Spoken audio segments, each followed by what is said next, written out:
দেখো বন্ধুরা, মাছগুলো কেটে ধুয়ে পরিষ্কার করে নিয়েছি। এই যে দেখো, কি মাছ? বাছা।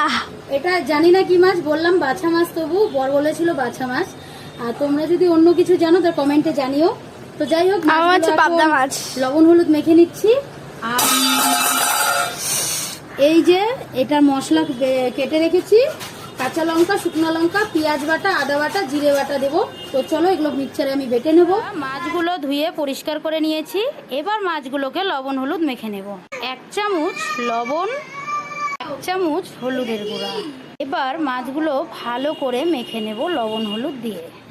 তো চলো লবণ হলুদ এক এক করে মাছগুলো ছেড়ে দিচ্ছি। মাছগুলো বন্ধুরা এত ফুটছে, ভিডিও করার ক্ষমতাই হচ্ছে না আমার। মনে হচ্ছে হেলমেট পরে আমাকে ভিডিও বানাতে হবে, উল্টাতেই ভয় লাগছে। যাই হোক, উল্টেই নি মাছটা। বন্ধুরা ভিডিও করতে করতে আমার মাছগুলো ভাজতে পেরেছি। এত ফুটতেছিল মাছগুলা, কি বলবো আর। এবার মাছ ভাজা তেলে বেগুনগুলো ভেজে নেব। দিয়ে দিলাম 1 চামচের মতো হলুদ, 1 চামচ লবণ। মাছ বলছি তো, ঢাকা দিয়ে রেখে দিলাম। 5 মিনিট পর ফিরে এসে দেখি বেগুনগুলো একদমই সিদ্ধ হয়ে গেছে। এবার বেগুনগুলো একটা পাত্রে নামিয়ে নেব। এই যে দেখো, বেগুনগুলো খুব সুন্দর করে ভেজে নিয়েছি। এবার একটা পাত্রে তুলে নিচ্ছি। বেগুনগুলো একটা পাত্রে তুলে নিলাম। আর তেলে দিয়ে দিচ্ছি কালো জিরা ফোড়ন। এরপর দিয়ে দিলাম আলুগুলো একটু লাল লাল করে ভেজে নেব।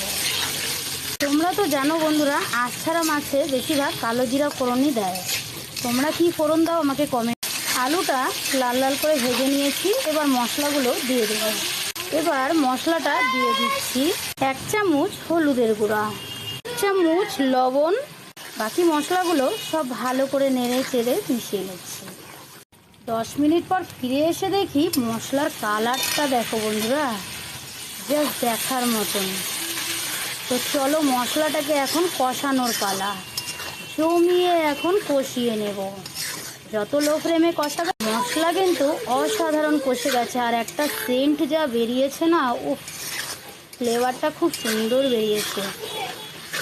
দেখো, তোমাদেরকে বলেছিলাম না আমার কড়াইটা চুরি হয়ে গেছে। তো আমি এই কয়দিন অনেক কষ্ট করে রান্না করেছি। আর গরম মশলাটা কিন্তু খুব সুন্দর কষে গেছে, দেখতেই পারছো। আর কড়াইও লাগা লাগা ভাব এসছে। এবার বেগুন আর মাছগুলো একসাথে দিয়ে দিলাম, আমি পরে ঝোলে দিব না। এবার দিয়ে দিব জল, পরিমাণ মতো জলটা দিয়ে, পরিমাণ অনুযায়ী জলটা দিয়ে দিয়েছি। এবার 10 মিনিট ঢাকা দিয়ে দেব, যাতে মাছ আলু সব সিদ্ধ হয়ে যায়। তো এই যে দেখো, এবার 10 মিনিট ঢাকা দিয়ে রেখে দেবো। দিয়ে দিলাম ঢাকা। তো দেখো বন্ধুরা, তরকারি রেডি হয়ে গেছে। আর আমার রান্না